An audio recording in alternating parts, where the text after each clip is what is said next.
Hello नमस्कार दोस्तों, आपके यूट्यूब चैनल टारगेट विकास में आपका स्वागत है। आज हम लेकर आए हैं प्रैक्टिस सेट थर्ड इंग्लिश का। Practice set first and second आप लोगों को प्रोवाइड करा चुके हैं और इंग्लिश के topic wise antonym synonym and home phones भी प्रोवाइड करा चुके हैं। तो जितने भी नए चैनल पर जुड़ रहे हैं, चैनल को लाइक शेयर एंड सब्सक्राइब करना ना भूलें और इंग्लिश के लेक्चर भी पहले वाले देख लें। सबसे पहले यहाँ पे हम जो क्वेश्चंस कराने जा रहे हैं उन क्वेश्चंस का लेवल आपके एग्ज़ाम के लेवल से होंगे। तो आप लगातार प्रैक्टिस करते रहें क्योंकि आपके पास टाइम बहुत ही कम बचा हुआ है। तो क्वेश्चन नंबर फर्स्ट आपकी स्क्रीन पर क्या पूछा जा रहा है, select the most appropriate antonym of the given word. Attracted क्या क्या पूछा रहा है, अट्रैक्टेड का हमें बताना है, एंटोनिम बताना है। तो एंटोनिम अट्रैक्टेड क्या क्या हो जाएगा। अट्रैक्टेड मतलब क्या होता है, आकर्षित करना। अट्रैक्टेड मीन्स क्या होता है, आकर्षित करना होता है। तो इसका एंटोनिम हो जाएगा आपका ए ऑप्शन करेक्ट हो जाएगा, रिपेल्ड हो जाएगा। रिपेल्ड मीन्स क्या होता है, घृणा उत्पन्न करना। ठीक है, घृणा उत्पन्न करना। तो अट्रैक्टेड का एंटोनिम रिपेल्ड हो जाएगा। ठीक है, नाउ नेक्स्ट क्वेश्चन यहाँ पे दिया गया है। नेक्स्ट क्वेश्चन क्या पूछा जा रहा है, select the most appropriate word to fill in the blanks. यहाँ पे फिल इन द ब्लैंक्स दी गई है, यहाँ पे करेक्ट ऑप्शन बताना है क्या फिल होगा। Assume, adapted, adopted and approved होगा। तो यहाँ पे जो करेक्ट ऑप्शन होगा वो आपका सी ऑप्शन करेक्ट होगा। My sister adopted a cat brought it home. तो अडॉप्टेड का मतलब क्या होता है, अडॉप्टेड का मीन्स होता है अपनाना, गोद लेना, गोद लेना। ठीक है, यहाँ पे उसके बाद में नेक्स्ट क्वेश्चन क्या पूछा जा रहा है। नेक्स्ट क्वेश्चन आप सभी लोग देख सकते हैं, select the most appropriate option to substitute the underline segment in the given sentence if there is no need to substitute it, select no improvement. यहाँ पे बताया जा रहा है जो अंडरलाइन वर्ड है, जो अंडरलाइन वर्ड है उसमें कोई अगर मिस्टेक है तो आप उस मिस्टेक को ढूंढिए। अगर कोई भी मिस्टेक नहीं है तो आप नो इम्प्रूवमेंट वाले पे टिक कर दीजिएगा। तो क्वेश्चन को पढ़िए, क्या पूछा जा रहा है, this sound of the sea waves became gradually weaker over the time. तो यहाँ पे आप लोगों ने पढ़ा और इसका अर्थ पढ़ते ही आपको पता चल गया होगा कि sound of the sea wave में कोई इम्प्रूवमेंट नहीं है, कोई भी इम्प्रूवमेंट नहीं है। जो लिखा है वो सही लिखा है। ठीक है, and sound from sea waves ये भी नहीं हो रहा है। तो ये जो सेंटेंस लिखा हुआ सही लिखा हुआ है, तो नो इम्प्रूवमेंट, सी ऑप्शन आपका करेक्ट ऑप्शन हो जाएगा। आप लोगों को क्या करना है, antonym, synonym, homophones and idioms phrases ये आपको अच्छे से रट लेने हैं क्योंकि ये तो आपके एग्जाम में आने ही आने हैं। नेक्स्ट क्वेश्चन और अंडरलाइन वाले भी आते हैं। Select the most appropriate option to substitute the underline segment in the given sentence if there is no need to substitute it, select no improvement. अगर यहाँ पे जो अंडरलाइन वर्ड है यहाँ पे बताना है कि इसमें ये सही है कि नहीं। तो Shivangami longed to touch the chisel but her grandfather chased her away, chased her away. तो इसमें क्या मिस्टेक है ये बताना है। तो इसमें बी मिस्टेक हो जाएगी, क्या हो जाएगा, चेज्ड हर अवे हो जाएगा, चेज्ड हर अवे हो जाएगा। क्यों हो जाएगा, क्योंकि उपयुक्त वाक्य में रेखांकित भाग जो जिस पे अंडरलाइन है वो चेज हर अवे के स्थान पर चेज्ड हर अवे हो जाएगा, उसका प्रयोग होगा। क्यों होगा, क्योंकि ये पास्ट इंडेफिनाइट में है। ये किस में है, पास्ट इंडेफिनाइट में सेंटेंस है, तो वर्ब की सेकंड फॉर्म का प्रयोग होगा। तो करेक्ट सेंटेंस क्या बन जाएगा, चेज्ड हर अवे हो जाएगा। क्या हो जाएगा, चेज्ड हर अवे हो जाएगा। नाउ नेक्स्ट क्वेश्चन क्या पूछा जा रहा है, identify the segment in the sentence which contain the grammatical error from the given option. इस जो क्वेश्चन सेंटेंस दिया गया है इसमें हमें ग्रामेटिकल मिस्टेक ढूंढनी है। क्या ग्रामेटिकल मिस्टेक होगी, I am sorry but I don't agree with which you just said, इसमें एरर बताना है। तो सबसे पहले एरर क्या होगा, यहाँ पे एरर आपका हो जाएगा बी ऑप्शन विद विच। ये क्यों होगा ये आप लोग समझ लीजिए। उपयुक्त वाक्य में जो विद है विद के स्थान पर ऑन होगा।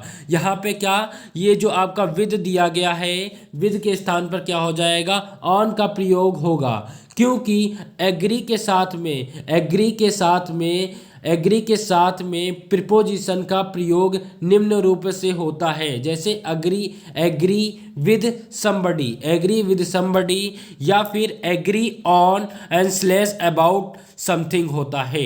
तो यहाँ पे करेक्ट ऑप्शन क्या हो जाएगा आपका, मैंने क्या बताया, बी ऑप्शन करेक्ट ऑप्शन हो जाएगा, विद विच हो जाएगा, क्या हो जाएगा, विद विच हो जाएगा। ठीक, तो यहाँ पे करेक्ट ऑप्शन हो जाएगा। नाउ नेक्स्ट क्वेश्चन देख सकते हैं, select the most appropriate synonym of the given word. हमें थ्रीव का सिनोनिम बताना है, तो क्या हो जाएगा इसका, ए ऑप्शन हो जाएगा, प्रॉस्पर हो जाएगा। थ्रीव का मतलब क्या होता है, फलना या फिर पन्ना होता है, ठीक है। और प्रॉस्पर का मीनिंग क्या होता है, प्रमोट, बढ़ावा देना, ठीक है। यहाँ पे प्रमोट का मतलब क्या होता है, बढ़ावा देना हो जाएगा। एंड फोस्टर का मतलब क्या होता है, पालन पोषण करना। तो सबसे पहले आपका थ्रीव का सिनोनिम पूछ रहा था, तो इसका सिनोनिम क्या बताया, ए ऑप्शन करेक्ट ऑप्शन हो जाएगा। आप लोगों ने अगर एंटोनिम सिनोनिम की सीरीज नहीं देखी है तो प्ले लिस्ट में जाके सीरीज देख सकते हैं, होमोफोन्स की भी देख सकते हैं। हमारे नेक्स्ट सीरीज जो आपकी हम लेकर आएंगे वो आइडियम एंड फ्रेसेस के एंड पर डे इंग्लिश के प्रैक्टिस सेट कराते रहेंगे। नाउ नेक्स्ट क्वेश्चन क्या पूछा जा रहा है, सेलेक्ट द वर्ड। ये आपको क्वेश्चंस जो हैं वो इजी टू मॉडरेट के लेवल लिए गए हैं, जिससे कि आपको कोई भी दिक्कत ना हो, आप एग्जाम हॉल में बैठे तो हर टाइप का आपका क्वेश्चन हर टाइप के आप कर सकें, ठीक है। आपका एक प्रैक्टिस सेट जो रहेगा वो इजी लेवल के रहेगा और जो नेक्स्ट रहेगा वो मॉडरेट लेवल का रहेगा। इसी टाइप से मैं कराता रहूँगा। आप सभी लोग हमारे साथ बने रहें और चैनल को, जितने भी चैनल पे नए जुड़े हैं, चैनल को लाइक शेयर एंड सब्सक्राइब करना ना भूलें। क्या पूछ रहा है, select the word which means the same as the group of the word given. यहाँ पे पूछ रहा है सेम मीनिंग बताना है। An act that makes you feel morally bad और असेम्ड, तो क्या हो जाएगा, सी ऑप्शन करेक्ट ऑप्शन हो जाएगा, डिसग्रेसफुल हो जाएगा। इसका मतलब क्या है, उपयुक्त group of word N act that make you feel morally bad और असेम्ड के लिए विकल्प डिसग्रेसफुल होगा। क्यों, इसका मतलब क्या होता है, शर्मनाक होता है, ठीक है। अन्य विकल्पों का अर्थ भिन्न है, मतलब अन्य जो वर्ड दिए गए हैं उनका जो अर्थ है वो अलग है। एंड नेक्स्ट क्वेश्चन पूछ रहा है, select the most appropriate meaning of the given item. Item phrases, antonym synonym and homophones, ये on fill in the blanks and punctuation type के क्वेश्चन आपके एग्जाम में आएंगे। आपने सिलेबस, मैंने आपको बताया है, सिलेबस देखा नहीं है तो देख लीजिए, तब आप अपनी प्रिपरेशन करिए अच्छे से, ठीक है।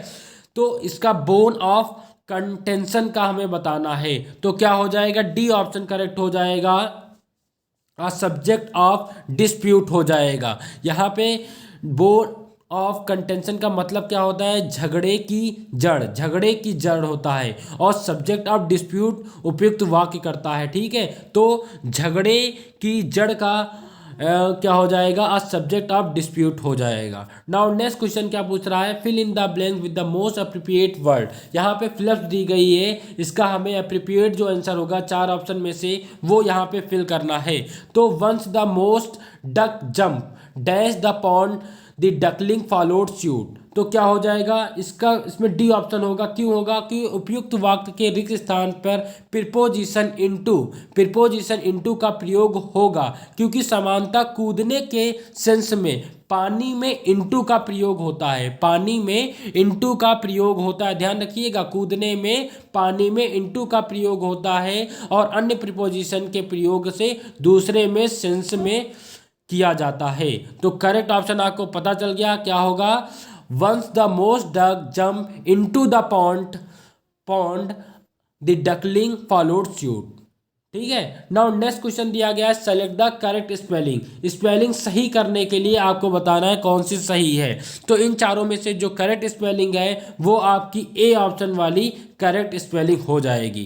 नाउ नेक्स्ट क्वेश्चन पूछा जा रहा है, select the most appropriate option and substitute the underline segment in the given sentence if there is no need to substitute it, select the no improvement. अगर आप सेंटेंस को पढ़ते हैं, अगर कोई इंप्रूवमेंट दिखता है तो इम्प्रूवमेंट पे वाले पे टिक करें, अगर नहीं है तो नो इम्प्रूवमेंट जो ऑप्शन है उस पर टिक कर सकते हैं। तो आप पढ़िए इस क्वेश्चन को, क्या पूछ रहा है, the ticking of the clock was only sound to hear, was only sound sound to hear. तो यहाँ पे क्या हो जाएगा, उपयुक्त वाक्य में जो रेखांकित शब्द का भाग है वो क्या है, टू हियर है। क्या है, टू हियर है।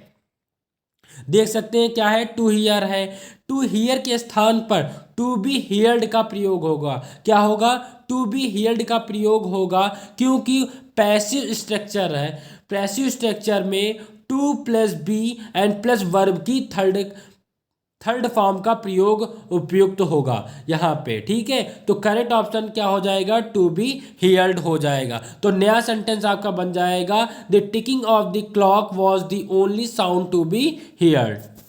नाउ नेक्स्ट क्वेश्चन पूछा जा रहा है, इन द फॉलोइंग पैसेज। यहाँ पे पैसेज आता है, आप लोगों ने देखा होगा, प्रीवियस जो आपने पेपर उठा के देखा होगा, पैसेज पूछा जाता है। तो in the following passage some word have been deleted. यहाँ पे क्या, कुछ वर्ड हटा दिए गए हैं। And fill in the blank with the help of alternative given. आप अपने हेल्प से पढ़ेंगे और क्वेश्चंस करेंगे। Select the most appropriate option for each of the number. सबसे पहले पढ़ते हैं, देखो हर टाइप के मैं आपके पैसेज, जो भी नया नया मैं प्रैक्टिस सेट कराऊंगा, हर नए नए टाइप का आपका पैसेज में प्रोवाइड कराता रहूँगा। जिसमें भी किसी भी टाइप का अगर आता है तो आप कर लेते हैं, फिलअप्स वाले, क्वेश्चंस वाले, वो सारे करा देंगे। तो पहला क्या दिया है, the trees had lost most of their leaves and their dash figure were clean against the grey sky. क्या हो जाएगा, तो यहाँ पे पहला क्वेश्चन, जो पहली जो फिलअप्स है उसमें क्या भरा जाएगा, तो यहाँ पे आपका भरा जो जाएगा वो फिल किया जाएगा, वो आपका ए ऑप्शन बेयर्ड किया जाएगा। क्यों किया जाएगा, क्योंकि उपयुक्त पैसेज के लिए रिक्त स्थान जो वन विकल्प बेयर्ड का मतलब होता है खुला या फिर नंगा का प्रयोग होता है, क्योंकि यह पैसेज के भाव के अनुसार उपयुक्त अर्थ देता है, अन्य विकल्पों के अर्थ भिन्न है। ठीक है, तो यहाँ पे आपका जो करेक्ट ऑप्शन मैंने क्या बताया है, बेयर्ड हो जाएगा। नाउ जो नेक्स्ट क्वेश्चन लिया गया है वो आपका लिया गया है। नाउ अब आगे हम पैसेज को पढ़ते हैं। यहाँ पे क्या दिया गया है कि figure were clean against the grey sky and बीला looked up at them and could see birds and dash with difficulty dash to keep themselves in a place while the wind trying to blow them. तो यहाँ पे second में अब क्या भरा जाएगा, यहाँ पे पूछा जा रहा था, तो यहाँ पे आपका ए ऑप्शन करेक्ट होगा, पर्चिंग हो जाएगा, ए ऑप्शन आपका करेक्ट ऑप्शन हो जाएगा। ठीक है, नाउ नेक्स्ट क्वेश्चन जो दिया पूछा जा रहा है कि थर्ड फिलअप्स में क्या भरा जाएगा, तो थर्ड फिलअप्स में आपका स्ट्रगलिंग भरा जाएगा, क्योंकि उपयुक्त पैसेज के स्थान पर थर्ड जो आपकी फिलअप थी वहाँ पे स्ट्रगलिंग का मतलब हो जाएगा संघर्ष करना का प्रयोग। पैसेज के भाव के अनुसार उपयुक्त का अर्थ, करेक्ट ऑप्शन जो होगा वो ए ऑप्शन करेक्ट हो जाएगा। Fill in the blank with the most appropriate option. यहाँ पे फोर्थ क्या पूछ रहा था, फोर्थ अगर फिलअप से एक बार आपको फिर से पैसेज अगर पढ़ते हैं तो यहाँ पे क्या पूछा जा रहा था, यहाँ से एक बार फिर से रिपीट कर लीजिए। To keep themselves in a place while the kite tried to blow them dash and she was walking against the wind and trying hard to push herself ahead and she restricted her story। यहाँ पे तो क्या हो जाएगा आपका, जो fourth fill-ups होगा उसमें बी ऑप्शन आपका करेक्ट ऑप्शन हो जाएगा, अवे हो जाएगा। ठीक है, नाउ फिफ्थ जो फिलअप्स पूछा जा रहा था उसमें हम क्या भरेंगे, उसमें हम ए ऑप्शन पे टिक करेंगे ऑन। क्यों, क्योंकि उपयुक्त पैसेज के रिक्त 5 विकल्प ऑन का प्रयोग होगा। ठीक है, ठीक है, नाउ नेक्स्ट यहाँ पे क्वेश्चन जो बन रहा है, identify the segment in the sentence which contain grammatical error. हमें क्या ग्रामेटिकल एरर दी गई है, the given option as for the eye could reach and nothing could be seen except the ruined column of an old building। ठीक है, तो यहाँ पे आपका बी ऑप्शन करेक्ट होगा। क्यों होगा, यहाँ पे आप लोग देख सकते हैं, यहाँ एज फॉर दी आई के स्थान पर as far as the eye का प्रयोग उपयुक्त होगा, and as far as the eye can could see and slash reach, जहाँ तक नज़र जा सकती है वहाँ तक फ्रेज होता है, जिसका अर्थ होता है extended to the farthest possible point as of that which one can see in the distance. Now next question पूछ रहा है select the word which means the same as the group of the word given. जो ये group of the word दिया है इसमें बताना same meaning किसका निकलेगा। That which can not be wrong, that which can not be wrong, तो इसका सी ऑप्शन करेक्ट होगा। क्यों होगा? That which can not be wrong के लिए विकल्प इनफ्लेबल अचूक, इसका मतलब क्या होता है? अचूक होता है। तो आपका बी ऑप्शन, आपका जो करेक्ट ऑप्शन हो जाएगा वो सी ऑप्शन करेक्ट हो जाएगा। ठीक है। नाउ नेक्स्ट क्वेश्चन पूछा जा रहा है यहाँ पे select the appropriate antonym of the given word benevolent, तो इसका बी ऑप्शन करेक्ट ऑप्शन हो जाएगा। नाउ नेक्स्ट क्वेश्चन क्या पूछा जा रहा है select the most appropriate of the word fill in the blanks. His success in the competitive examination, एक बार फिर से रिपीट कर देता हूँ, his success in the competitive examination gave him a major dash in his career. तो B इसमें जो करेक्ट ऑप्शन होगा वो बी होगा, क्योंकि उपयुक्त वाक्य के रिक्त स्थान में विकल्प ब्रेक थ्रो का प्रयोग होगा। Breakthrough an important discovery और डेवलपमेंट, महत्वपूर्ण खोज विकास, करेक्ट सेंटेंस हो जाता है। ठीक है, तो यहाँ पे करेक्ट ऑप्शन मैंने कौन सा बताया? बी ऑप्शन करेक्ट ऑप्शन हो जाएगा। Now next question identify the segment in the sentence which contain grammatical error from the given option. She always get the better in quarrels with it with girls और boys. तो इस यहाँ पे क्या correct option होगा? Better in हो जाएगा। क्या हो जाएगा? बेटर इन आपका करेक्ट हो जाएगा। उपयुक्त वाक्य में बेटर इन के स्थान पर बेटर ऑफ, बेटर इन के स्थान पर क्या होगा? बेटर ऑफ, बेटर ऑफ का प्रयोग होगा। ठीक है, यहाँ पे क्या हो जाएगा? बेटर ऑफ हो जाएगा, तो करेक्ट हो जाएगा। यहाँ पे थोड़ा सा गलत हो गया, तो यहाँ पे क्या करेक्ट ऑप्शन मैंने क्या होता है? बेटर ऑफ होगा। ठीक है, यहाँ पे बेटर ऑफ होगा, यहाँ पे ऑप्शन में एरर हुआ है। ठीक, नाउ नेक्स्ट क्वेश्चन क्या हो जाएगा? यहाँ पे जो गलत है ग्रामेटिकल एरर क्या है? बेटर इन है, और होना क्या चाहिए था? बेटर ऑफ होना चाहिए था। क्या होना चाहिए था? बेटर ऑफ होना चाहिए था। Select the correct spelling, correct spelling बतानी कौन सी सही है, तो बी ऑप्शन आपकी करेक्ट हो जाएगी। ठीक है, क्यों हो जाएगी? क्योंकि किंडर गार्डन हो जाएगा। इसका मतलब क्या होता है? बाल विहार या शिशु मंदिर होता है। Fill in the blank most appropriate option dash is the first attempt he did not try again, यहाँ पे बताना है। तो यहाँ पे बी ऑप्शन करेक्ट ऑप्शन होगा। कौन सा? B option. क्यों? उपयुक्त वाक्य के रिक्त स्थान में हैविंग फेल्ड का प्रयोग, क्योंकि पास्ट पार्टिसिपेट में हैविंग प्लस वर्ब की थर्ड फॉर्म लगती है। कौन सी? हैविंग प्लस वर्ब की थर्ड फॉर्म का प्रयोग होता है, तो इसलिए करेक्ट सेंटेंस क्या हो जाएगा? Having failed in the first attempt he did not try again. ठीक है, now next question and last question आपका है, इसका हमें बताना है select the most appropriate synonym of the given word. ठीक है, तो इसका करेक्ट सिनोनिम क्या हो जाएगा मॉडल का? तो क्या हो जाएगा? सी ऑप्शन करेक्ट ऑप्शन हो जाएगा, सेल्फ कॉन्फिडेंस। क्योंकि मॉडल का क्या होता है? मनोबल होता है, एंड सेल्फ कॉन्फिडेंस का मतलब क्या होता है? आत्मविश्वास होता है, आत्मविश्वास होता है।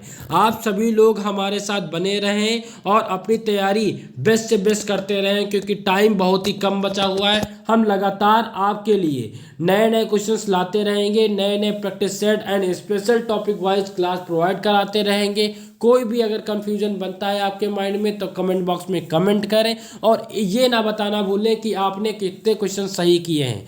क्वेश्चंस का लेवल जो मैं लूँगा वो high to moderate, easy to moderate लिया जाएगा, क्योंकि आप इजी लेवल के सारे क्वेश्चन तो कर ही लेंगे। अगर मॉडरेट लेवल के भी लेते हैं तो अगर आपका जो भी एग्ज़ाम हॉल में बैठे हैं तो सारे क्वेश्चंस आप करके आए, क्योंकि हमें इस बार अपनी एक सीट लेनी ही है, या अपनी एक सीट लेनी है, और जल्द से जल्द आपको मिल जाएगी। क्योंकि देख सकते हैं लगातार अभी फॉर्म पड़े हुए थे, एग्ज़ाम डेट दे दी गई है, बहुत स्पीड में सब प्रोसेस चल रहा है, गवर्नमेंट करा रही है। तो अगर आपको अपनी सीट लेनी है, जल्द एक गवर्नमेंटेड ऑफिसर बनना है, तो आपको अपनी प्रैक्टिस और अच्छे से लगातार तैयारी करते रहना है। नमस्कार दोस्तों, धन्यवाद।